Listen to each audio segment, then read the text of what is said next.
I want to turn this globe into a flat map, I'm gonna have to cut it open.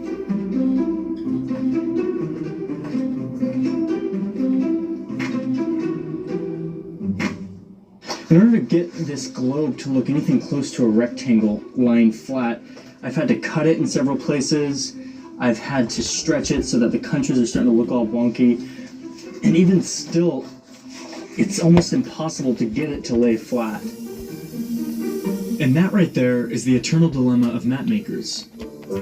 The surface of a sphere cannot be represented as a plane without some form of distortion. That was mathematically proved by this guy a long time ago. Since around the 1500s, mathematicians have set about creating algorithms that would translate the globe into something flat. And to do this, they use a process called projection.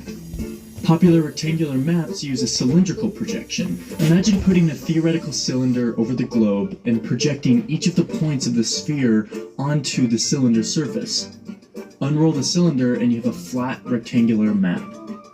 But you could also project the globe onto other objects, and the math used by map makers to project the globe will affect the way the map looks once it's all flattened out. And here's the big problem. Every one of these projections comes with trade-offs in shape, distance, direction, and land area. Certain map projections can either be misleading or very helpful depending on what you're using them for. Here's an example. This map is called the Mercator projection. If you're American, you've probably studied this map in school. It's also the projection that Google Maps uses. The Mercator projection is popular for a couple of reasons. First, it generally preserves the shape of countries. Brazil on the globe has the same shape as Brazil on the Mercator projection. But the original purpose of the Mercator projection was navigation.